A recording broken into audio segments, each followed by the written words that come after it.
All of us grieved the loss of a beloved video game differently. Some of us cried, some of us obsessively play the sequel, and some of us said, "Ah, come on, get over it, it was just a mediocre online card game." And all of those are, of course, valid ways to express oneself's grief, except for the last one, maybe. Personally, I have a different coping mechanism. I turn things into tabletop RPGs.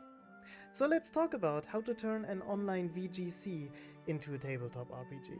But before we can get into it, if you somehow found this video without knowing what Shadowverse actually is, let me break it down for you really quickly.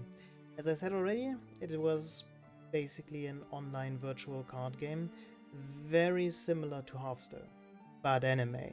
And it had a different mechanic called evolution, which we will discuss later. But just in principle, two players play cards against each other. Each has 20 life, or as it was called, defense, and whoever loses their HP first loses the game and the other one wins. That's basically it. Now, on its face, that is not too much to work with in order to turn something into a tabletop RPG. But there are two saving graces Shadowverse provides us. First of all, it actually had a story mode that was occasionally pretty good, and it had 8 different classes, which will make character creation pretty simple and intuitive. And so let us talk about the classes first and then go from there. Forestcraft, which plays a lot of very cheap cards and punches you in the face with a very buff insect afterwards. Swordcraft, which continuously fills the board with very weak followers, buffs them, then punches you in the face with them. Runecraft, which plays very cheap spells to make expensive cards cheap and then plays those very strong, formerly very expensive, now very cheap cards to punch you in the face. Dragoncraft, which ramps up their play points and then plays big scary dragons before any class could. Or anime girls with big plot. Shadowcraft, which destroys their own followers and reanimates the cool ones. And then there's Bloodcraft, which punches itself in the face to punch you in the face even harder. And then there's Havencraft, which uses countdown amulets, heals itself, preferably banishes opponents instead of destroying them, and is generally annoying and somehow, I guess, makes the opponent rage quit. And lastly, there's Portalcraft, which fills its deck or hand with artifacts or puppets, which in turn activates their resonance ability and makes their cards stronger. Or at least, that's the Portalcraft I remember. It kind of had an identity crisis throughout the game's lifespan. I don't know how to describe it better, at least. Maybe you can tell me in the comments. Comments are good for the YouTube algorithm, is a thing that I have heard. So that sums up the 8 classes that made up Shadowverse. And these 8 classes we can basically just copy and paste into the tabletop RPG. They are unique in terms of identity, available cards, and even class mechanics, which we will discuss later on. Where it gets a little more interesting is the setting. As mentioned before, Shadowverse had a story mode, which was, not to be disparaging, pretty generic medieval fantasy and heavily inspired by Magic the Gathering, featuring heroes from each of our 8 classes banding together to hunt down evil planeswalkers to save their home. Not particularly innovative, but something we can absolutely work with. There's just one minor issue. The card game Shadowverse doesn't exist in the Shadow multiverse. As far as I can tell, playing the game in the story mode simply simulated the outcome of a bog standard fantasy battle. No cards or dual discs required. However, the story mode is not the only story that has been told in the Shadow multimedia-verse, because the game got not 1, but 2 anime adaptations, none of which I have watched, but I did play the RPG, based on the anime, based on the card game. And the setting of that game, and I'm 99% sure also the anime, is an idealized version of Japan, where schools have secret Shadowverse clubs, children get bullied and dropped for being bad at Shadowverse, and filthy rich CEOs are nice people and only mildly creepy around minors. And that poses the question, which setting do we choose? Yeah, I don't know. So I simply made skills in the TTRPG so generic they could be used in any setting.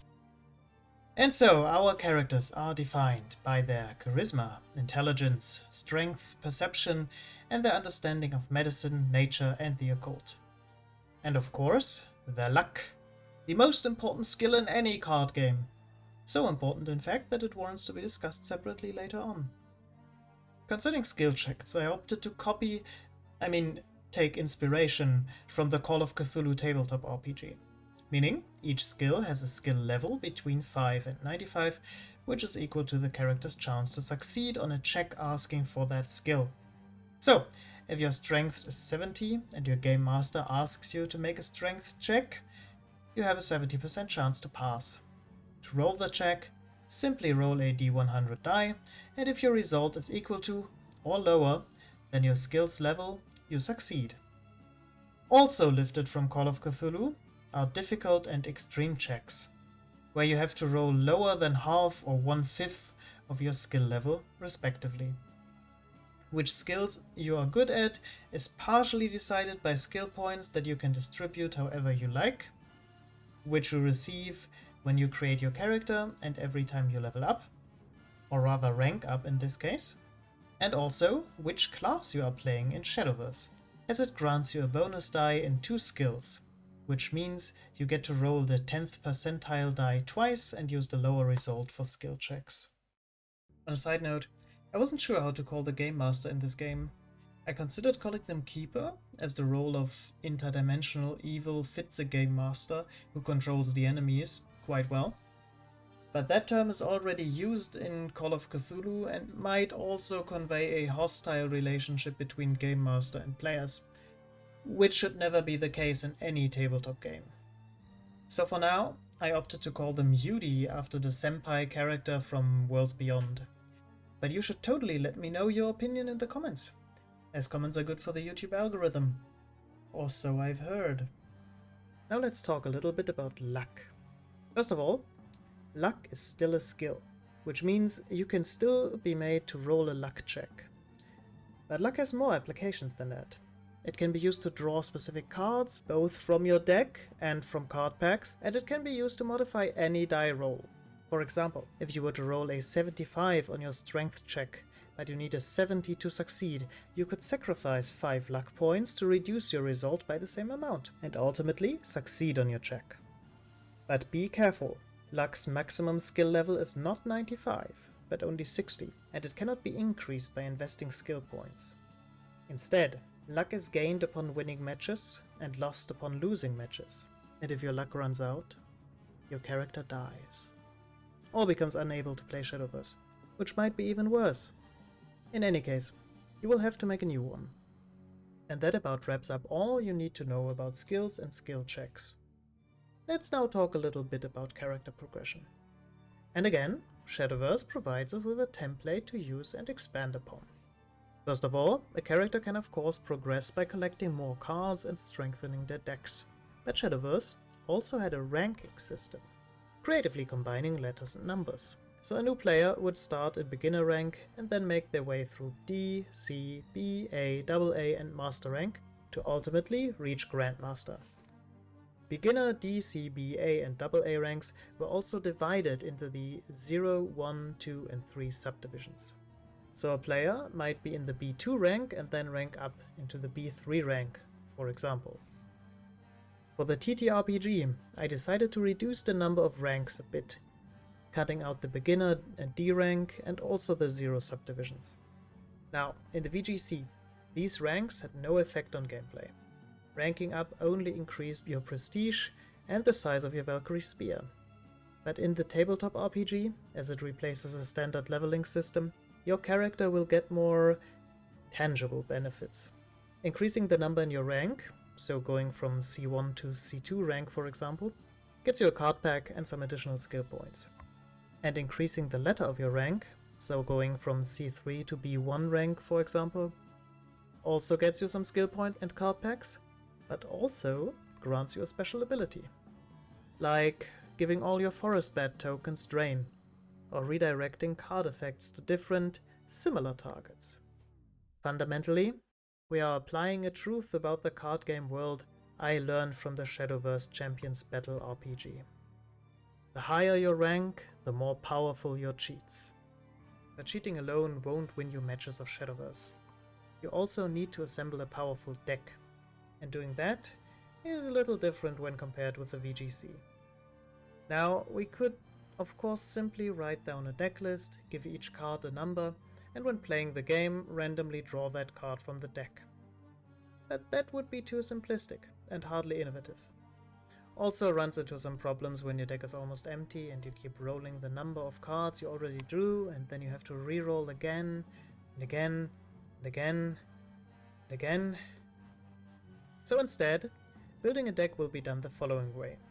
First of all, choose between 10 and 20 cards you want to put in your deck, and input them into your deck list, featuring each card's name, playpoint cost, and keywords.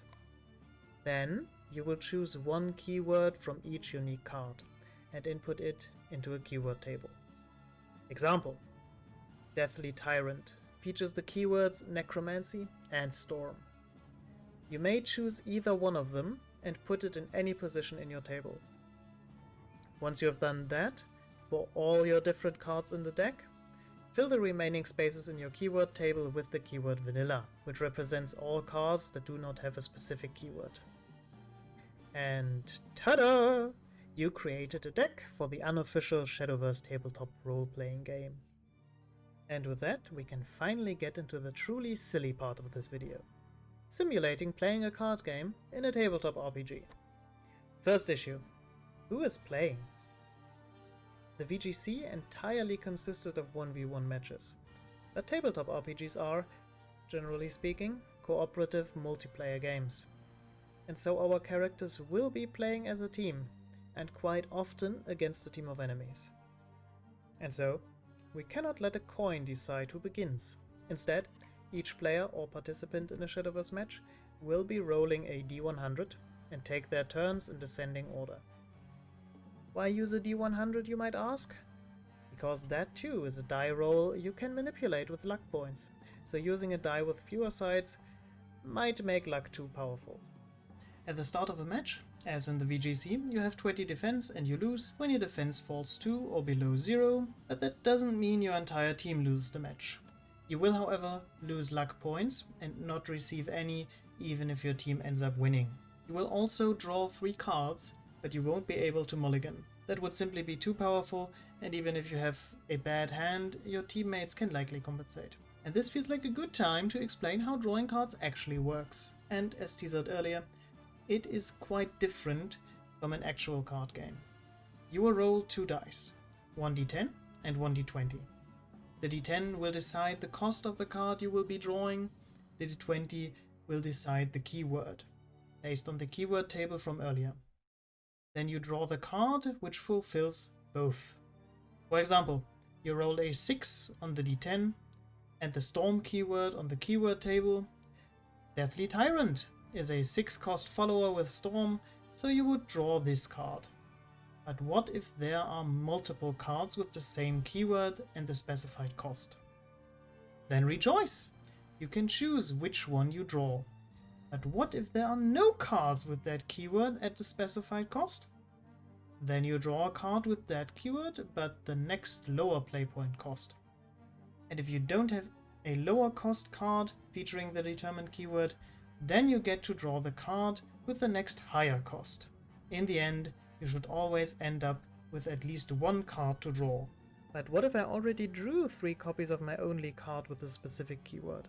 Well, then you're at luck. You can draw cards as many times as you want, at least bronze and silver cards. I have to come clean, I didn't actually find a way to make running out of cards less annoying and tedious than tracking how many cards were already drawn. So, as a compromise, I decided that there can be an unlimited number of bronze and silver cards in your deck. So we only need to track the number of drawn gold and legendary cards. Not less annoying, but less often annoying. Gold cards may be put into a deck up to 3 times. Legendary cards may be put into a deck only once. The reason for that is twofold. Increasing the number of players also increases the power level of the game exponentially. Just imagine 4 aggro players. Normally, at least while I was playing the game, you had at least 5 turns until you lost a match. But that's in a 1v1. With 4 players, you'll probably lose turn 3. So, reducing the availability of powerful cards, which gold and legendary cards tend to be, might alleviate this issue. At least to some degree. The second reason is, I wanted to make legendary cards feel more impactful, so reducing them to only 1 copy allows me to give them some powerful bonus effects. Like allowing Forte to survive normally lethal damage if her controller succeeds on a luck check. Now you might think that latter reason might contradict the former, but to that I say, nay declare, you're absolutely right, but I want stronger legendaries with cool effects, and the Game Master can always give their enemy NPCs more powerful cheats to balance out the power level. And also, who said golden legendary cards would be put back into your deck once a match had ended? Because that's not the case, you will only get them back once you rest, which I imagine as charging your phone. We are rolling with the Japanese high school setting. But what if you have to play multiple matches before you are able to rest? Then you suddenly have to make a decision if you really want to play that legendary card, or if you want to save it for a match later down the line. So basically dungeon instances that slowly drain a player's resources with each consecutive encounter. But what actually happens when you run out of cards to draw, because the given keyword only allowed you to draw a gold or legendary card? Quite simple.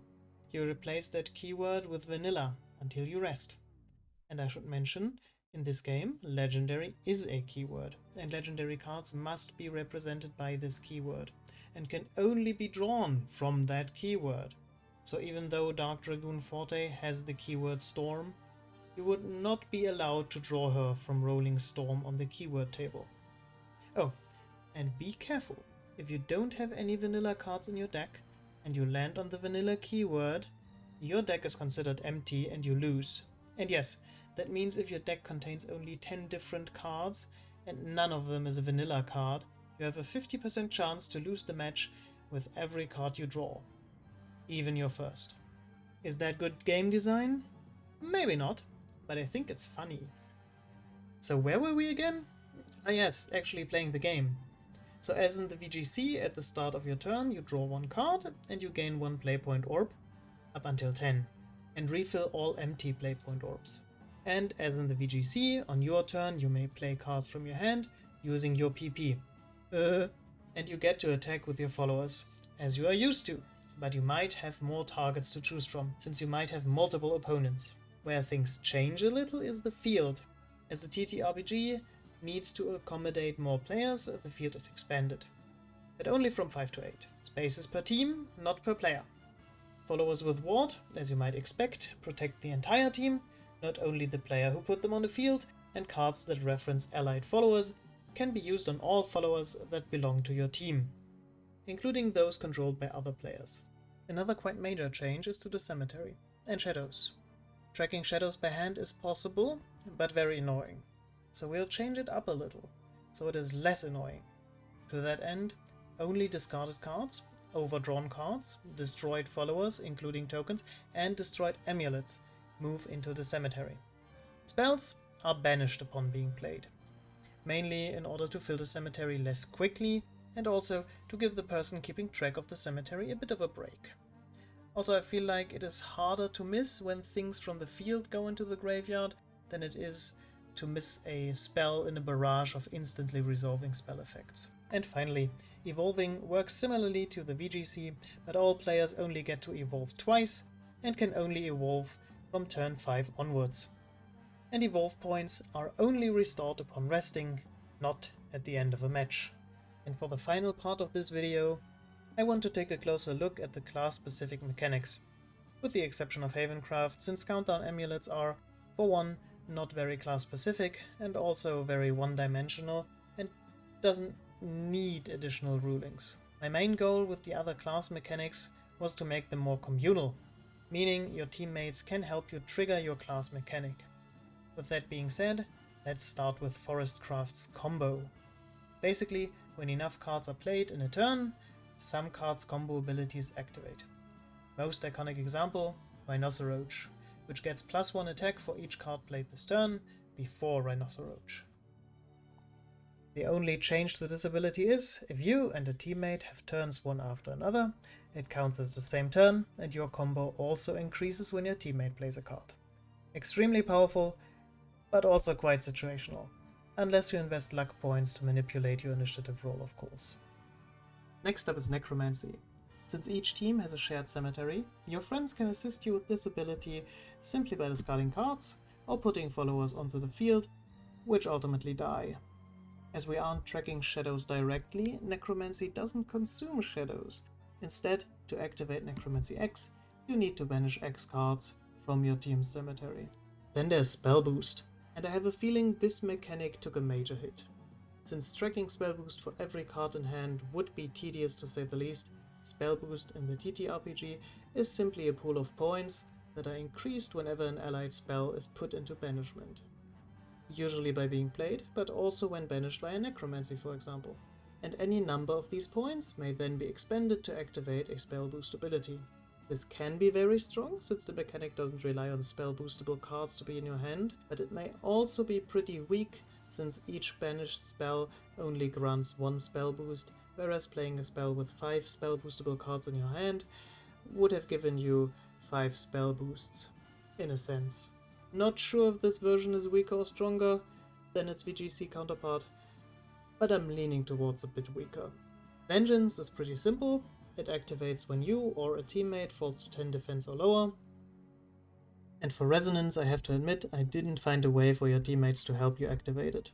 But I changed it that it doesn't activate when there's an even number of cards in your deck, but when there's an even number of cards in your hand. Mainly because the number of cards in your deck doesn't really work in this system. I suppose I could have rephrased it as an even number of keywords in your keyword table, except for vanilla, but then it would be just always active in most cases. Not gonna lie, I'm not super happy with this one. And finally, there's Dragoncraft's Overflow, and I didn't change a thing. I think it's fine as it is. And there you have it, my idea of a Shadowverse tabletop RPG. Let me know what you think. If you want to play this game for yourself, head down to the description, there should be a link to the rulebook. But be warned, nothing is playtested yet. That will start to happen probably 3 days from now, on this exact channel. So if you are interested in that, please do subscribe. In any case, thank you so much for watching, and I hope to see you again. Bye!